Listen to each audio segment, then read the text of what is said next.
bonjour à tous, merci d'être ici si nombreux. Si jeune surtout, Et pour si Radio jeune. France. Vous êtes extrêmement jeune. Donc j'ose pas demander qui connaît ces deux messieurs parce que ça mettrait un petit peu en l'air le débat. non. Vous les connaissez tous? Voilà. Faites semblant de connaître Morin parce qu'il se vexe assez facilement. je suis hyper donc, susceptible. Hein.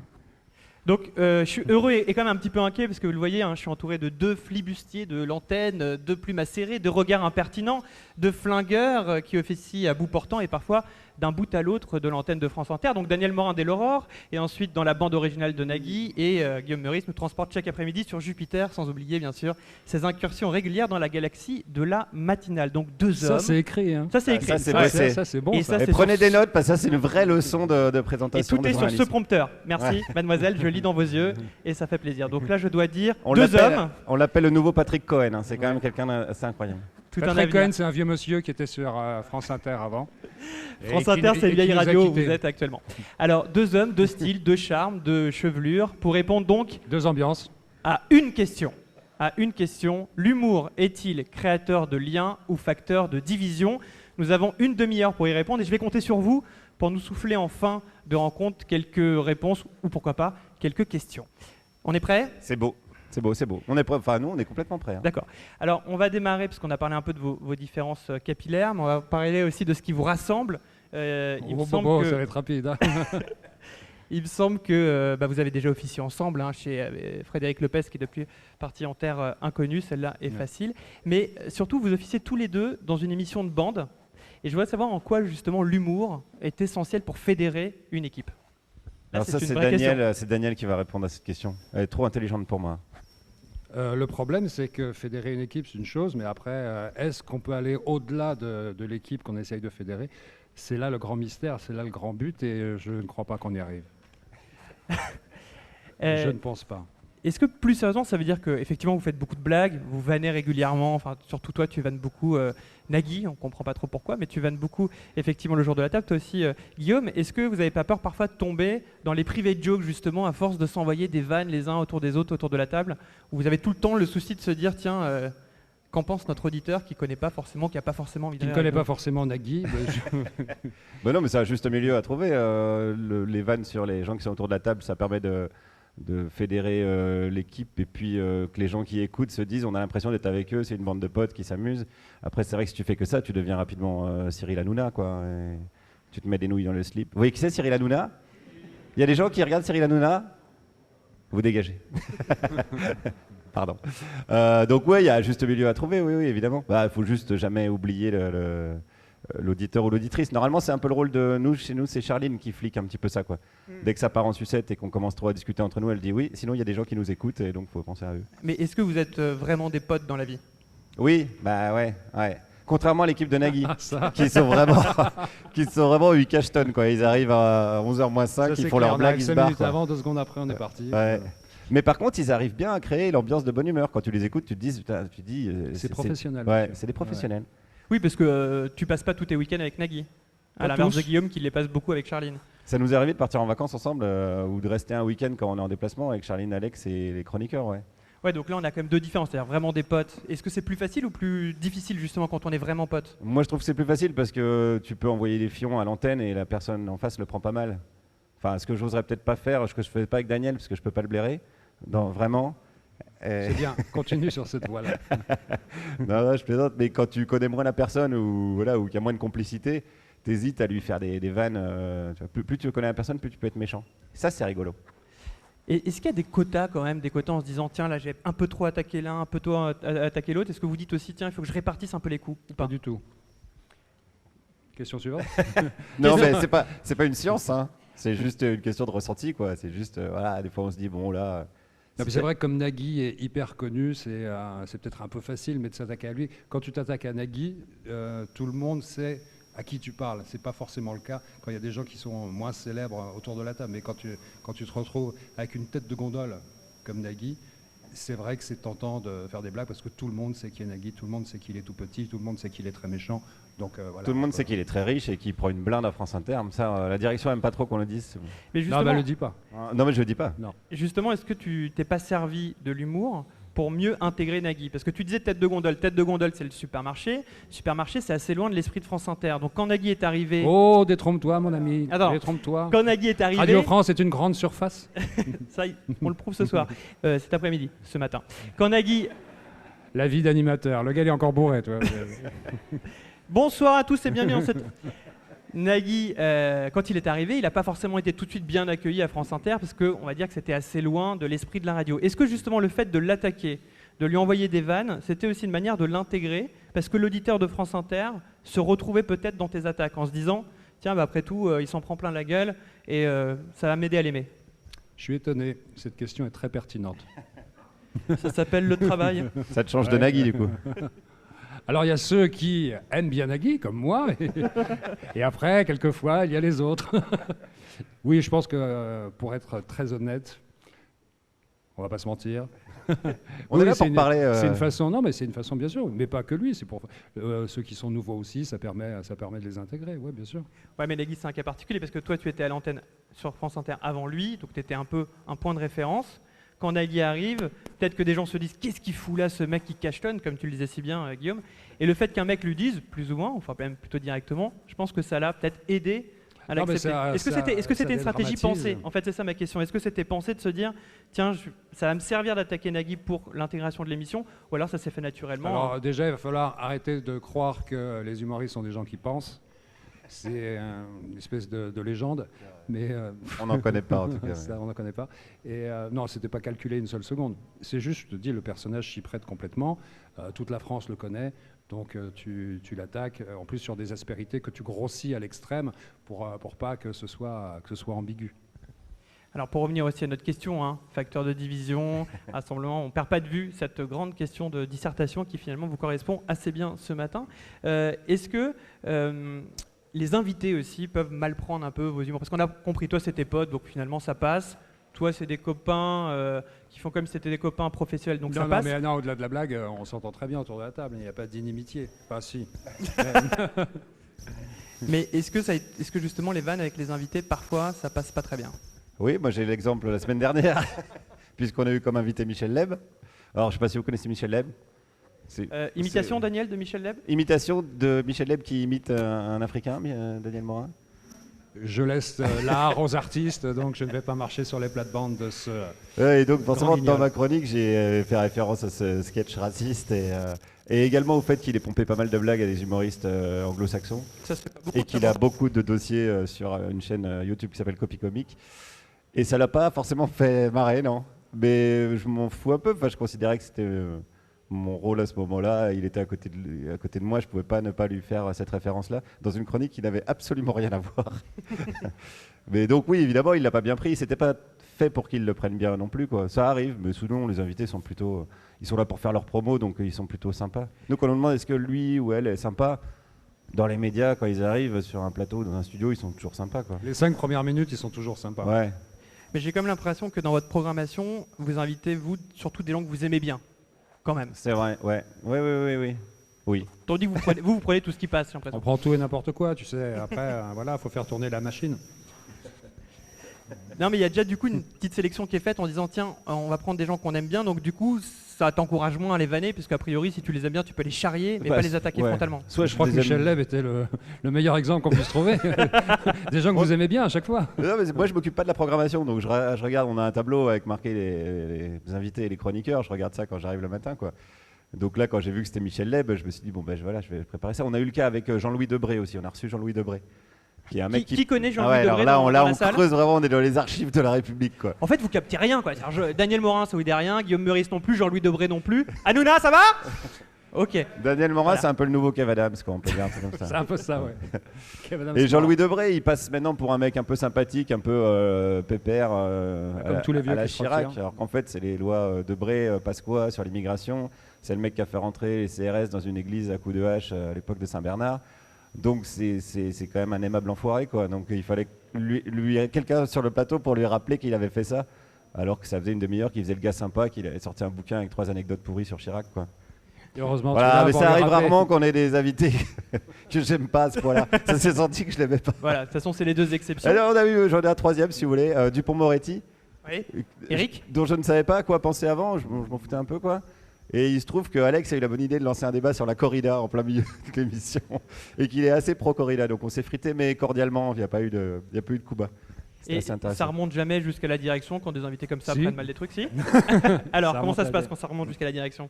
Alors disons qu'il y a des gens qui sont plus susceptibles que d'autres, notamment les catholiques très très fervents. On a quand même la direction et la présidence, parce qu'en général c'est dispatché, un peu à la manière des collabos, une pétition de 20 000 signatures, parce que j'avais fait des blagues sur la miraculée de Lourdes. D'accord. Ah oui, 20 000, c'est pas rien quand même. 20 000, c'est pas rien. Voilà, donc il y a... Puis, Et là, c'est quoi ? C'est une fierté quand on a 20 000 signatures contre soi ? Bah, c'est un petit peu le tableau de chasse, ouais. On est assez content d'avoir provoqué cette réaction. Il y a aussi un festival qui était furieux parce que je m'étais foutu de leur gueule. À Vesoul. À Vesoul, C'est exactement. pas bien ce que tu as fait, Morin. Alors Moche. déjà, je croyais que Vesoul avait disparu de la carte. Voilà, et voilà, Hein, il aggrave son un cas. petit peu comme Debré. Mais non, Je vais lancer Vesoul est une pétition. réapparu et voilà.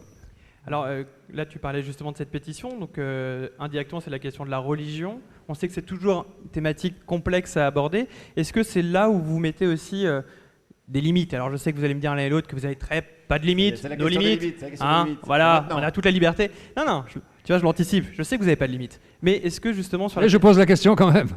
Non, mais sur la thématique de la religion, c'est facile de vanner sur certains domaines ou pas, on le sait, la religion c'est peut-être plus touchy ou pas du tout pour vous. La religion, c'est les mains dans la Bah, poche. la religion, c'est le truc le plus rigolo parce que c'est déjà à la base, elle est absurde.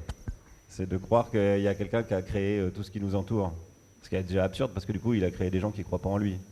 Donc soit il existe et il est complètement con. Moi, je préfère avoir la Non, il a naissance le de sens penser de qu'il l'humour, n'existe peut-être. pas, quoi. Donc c'est déjà basé sur une théorie un peu absurde, donc un peu rigolote, quoi. Donc on peut facilement s'en moquer.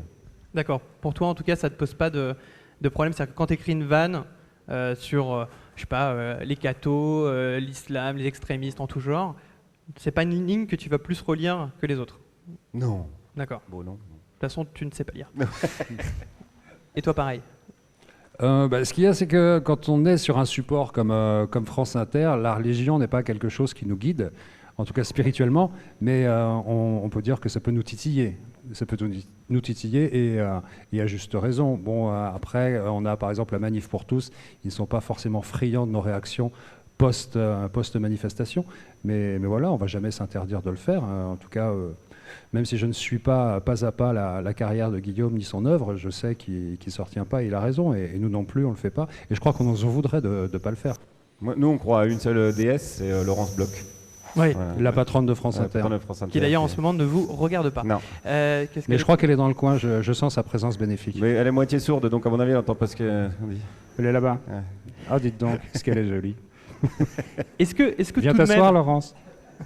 Est-ce qu'on peut rire de tout, Laurence, alors? Ah non, on avait dit que c'était la question interdite. pardon. Daniel, Oui. est-ce que quand même cette pétition de 20 000, etc., est-ce que inconsciemment, il n'y a pas un petit truc qui joue quand même sur l'inconscience, disant tiens, je vais peut-être pas en remettre une couche le lendemain, ou au contraire, je vais en remettre une couche le lendemain, mais en toute honnêteté, est-ce qu'il n'y a pas un truc quand même qui... Ben non, ça veut dire qu'il a touché juste, en fait. Ça valide complètement ce qu'il a fait. Pardon, j'ai répondu à sa place parce que... Mais le temps que ça monte. répondre. Mais oui, il a raison, c'est une espèce de fierté. Alors après, oui, ça peut être, on rajoute pas peut-être une couche le jour même, on laisse reposer un petit peu, tu vois, c'est comme de la grande cuisine. Et une fois que c'est prêt, boum, on en remet une petite. Mais après, il ne faut pas nous chercher non plus, quoi. D'accord, qu'on envoie une pétition parce qu'on n'est pas content, c'est une chose. Mais si on recommence à dire des conneries derrière, bah à nous de retirer la deuxième cartouche, comme dirait Bigard. Bigard qui est donc un peu votre dieu, même si vous disiez Oui, à c'est tous les vrai. deux Ouais, qu'il il n'y est avait un peu pas tombé de... au combat, mais ouais. Mais ce qui est intéressant aussi dans votre travail, vous confirmez l'un et l'autre que personne ne relit vos textes avant le passage à l'antenne. Bah même nous, on les relit pas, donc On devrait, ouais. on devrait de temps en temps. Ouais. Non, personne. Donc ça, c'est quand même une information assez intéressante à savoir, parce que c'est, par exemple, moi qui travaille un peu plus en télévision, c'est plus rare. Qu'en télévision, déjà, il y a moins de directs, et ensuite, il y a plus de personnes qui vont relire un texte. Et je sais que Guillaume a fait de la télévision et est passé par aussi cette étape-là, Daniel sans doute aussi. Là, ce qui est quand même intéressant, c'est que sur la première radio de France, Laurence, sur la première radio de France, vous êtes en direct, sans filtre, et vous parlez donc à des millions de personnes. Est-ce qu'il n'y a pas quand même à un moment donné là, un petit flip de temps en temps, parce que vous êtes votre seul juge, votre seul arbitre, en se disant, voilà, est-ce que vraiment là, je fais pas une connerie, parce qu'il n'y a personne pour vous dire, fais gaffe. Bah, si tu écris des choses que tu es capable d'assumer. Moi, j'ai un bon exemple. La semaine dernière, j'ai fait la manif des flics donc place de la Bastille, c'était mercredi. Et donc j'avais 4 minutes 30, je faisais un truc sur les violences policières. Je demandais aux flics s'ils n'avaient pas peur de se faire péter la gueule par des CRS. Et donc vraiment j'ai 4 minutes 30 de blagues à base de violences policières. Et je finis d'écrire ma chronique et je vois qu'il y a 4 flics qui se sont fait buter au couteau à la préfecture de police, quoi. Ça changeait absolument rien à mon propos, mais je me dis clairement je ne peux pas faire cette chronique cet après-midi. C'est parce que pour moi c'est un peu indécent et j'aurais pas été capable de l'assumer derrière, quoi. Donc j'ai changé de chronique, j'en avais une en stock et voilà, quoi. Mais oui, donc la question se pose des limites et de ce que tu es capable d'assumer après ou pas, quoi. Guillaume Meurice a une âme. Guillaume Meurice a une âme. J'ai un cœur. En plus. Ouais. D'ailleurs, cette chronique sur les flics passe ce soir, 17h. Ça va être génial. Et toi, justement, il n'y a pas aussi ce moment où... Enfin, je trouve que ça peut un peu paniquer, l'idée d'être son seul maître, quoi. Au départ, qui est une promesse qui est géniale. Et je pense que si on vous offrait pas ce confort-là, peut-être que vous arrêterez de faire le métier dans ces conditions-là. Vous avez besoin de cette liberté. Mais c'est une lourde responsabilité quand même. C'est un luxe total qu'on ne relise pas nos chroniques. Et en plus, que ce soit chez Nagui le matin ou dans Par Jupiter, l'émission de Charline, de toute façon, on est soutenu par la direction. À de multiples reprises, que ce soit les pétitions, que ce soit les coups de téléphone qui sont passés parce que les gens ne sont pas contents de certaines choses qui ont été dites à l'antenne, à chaque fois, la direction nous le signale, nous dit, bon ben voilà, on a eu telle ou telle réaction, mais à chaque fois, ils sont avec nous, ils sont derrière nous. Parce que peut-être que les... C'est de l'inconscience, je pense, de leur part. Et c'est peut-être aussi un manque de budget. Il n'y a pas assez de personnes pour nous relire. C'est peut-être juste ça, mais en tout cas, nous, ça nous procure une grande liberté. Non, mais après, on est quand même des guignols, hein. On fait des blagues, quoi. Donc, quand tu parles de responsabilité, voilà, au pire, tu rates une blague. Au pire, ça engage pas quand même. C'est pas une prise de parole politique. Ça engage pas à la vie d'autres personnes. Donc, on reste quand même des gens qui... Voilà, qui font poète dans un micro, quoi. Ouais, bon après on a vu que des blagues et des mauvaises blagues pouvaient amener beaucoup de choses, hein, quand même. Rapport au Kalachnikov, tout ça. Rapport à mémoire récente, hein, tout de même Guillaume, hein, rapport à conscience politique.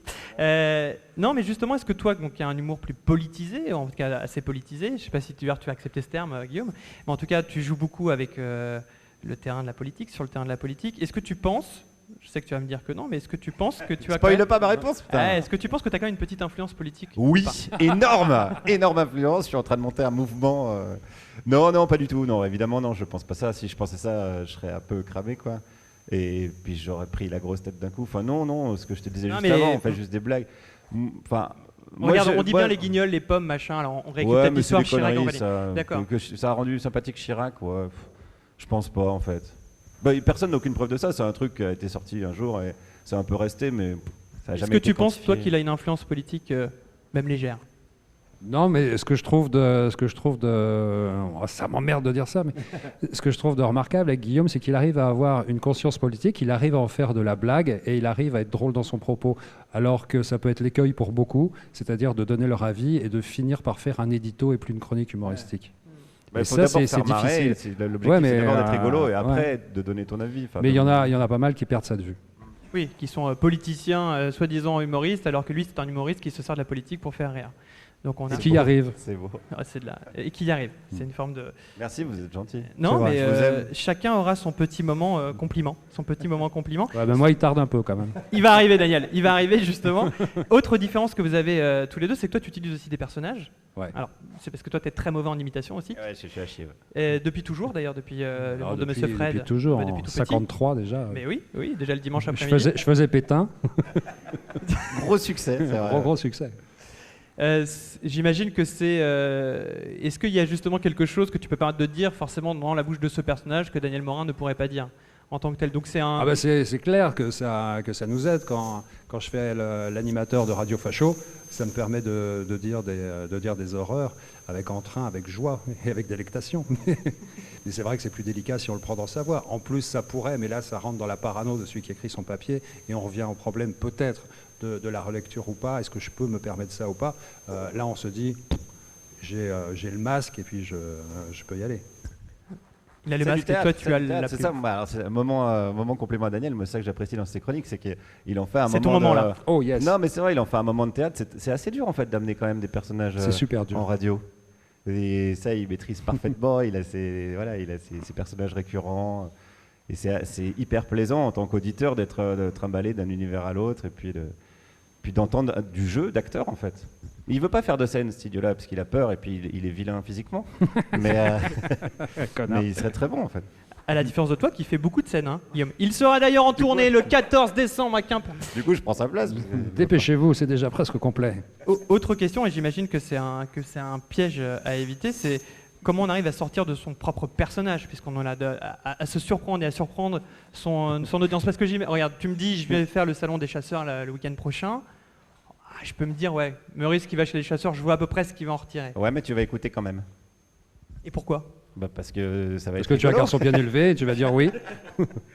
Bah après, tout est une question d'angle, quoi. À chaque fois que tu abordes les sujets, ils reviennent en fait. Les sujets d'actu, c'est quand même c'est récurrent, quoi. Ouais, mais tu vois, arriver à sortir de son, en gros, toi, du mec qui va défoncer le gouvernement, etc., de plus être prisonnier en fait de son propre personnage qu'on a réussi à cultiver, à nourrir, etc. Mais c'est pas très grave d'avoir un personnage enfin, c'est pas s'en sortir, c'est de l'utiliser, quoi. Après, tu peux surprendre en faisant un truc qui n'a rien à voir, mais c'est pas. Je me sens pas prisonnier d'un personnage personnellement. J'essaie d'être le plus cohérent possible entre ce que je dis et ce que je fais, c'est tout. C'est ma seule ligne directrice. Moi, je pense qu'il faut justement, il faut pas avoir peur de se laisser enfermer, parce qu'au final, c'est pas se faire enfermer. Ça nous sert de rail justement, et c'est là qu'on est les meilleurs dans vraiment là où on appuie, là où ça fait mal ou pas forcément mal, mais là où ça peut faire réagir. Non, je pense pas qu'on soit prisonnier de quoi que ce soit. Très bien, donc c'est deux hommes libres aussi de répondre à vos questions qui vont arriver dans un instant, avant la dernière, qui est Une celle-ci. page de publicité. Oui, non, on est Allez, sur lancez la pub, Radio maintenant. France. Remarque qu'il y en a de plus en plus de la Bah oui. publicité, cher Laurence. Non, on en est à ce moment-là. Est-ce qu'il y a quand même une blague que vous regrettez ? Là, normalement, il y a un jingle, Non, non, moment de ouais, vérité, ouais, tout. c'est- On se retrouve dans un Zoom. instant. Non. Non, je pense pas. Enfin, non. le mec, quand même, est-ce qu'il y a un truc que tu regrettes en 10 ans de carrière ? Non. Non, une blague. Ouais, une blague. Non. Aucune blague. Bah non, ou peut-être que dans 2 heures, je dirais merde, j'aurais dû lui répondre ça, mais là, franchement, non. Ouais, il y en a, mais je vais pas la regretter 2 fois, donc je vais pas la dire. Mais ça existait, alors. Il y a un truc, tu t'es dit ça, si je pouvais le refaire, je le referais pas. Oui, c'est ça, mais comme en même temps on te demande d'être spontané, Bah oui, c'est ça. c'est hyper difficile à contrôler, puisque en fait, quand tu es autour d'une table, quand il y a des réactions, quand il y a des discussions, si tu réfléchis, si tu te dis ah je le dis pas, c'est déjà trop tard. Quand tu te dis je le dis pas, c'est déjà fini, on est passé à autre chose. Donc quelquefois, sur l'instant, bah voilà, ça sort et tu es là, tu regardes les gens autour de la table, tu fais merde. Mais si tu la regrettes, c'est Je parce que... regrette d'avoir dit que Daniel était vilain tout à l'heure. Si tu la regrettes, c'est parce que tu as blessé quelqu'un, a priori. C'est pas juste parce que tu t'es dit qu'elle était mauvaise ou que t'étais pas drôle. Non, c'était purement une blague de mauvais goût. non, et voilà. Mais bon, c'était pas grave non plus, hein, il n'y avait pas... Il n'y avait pas mort d'homme.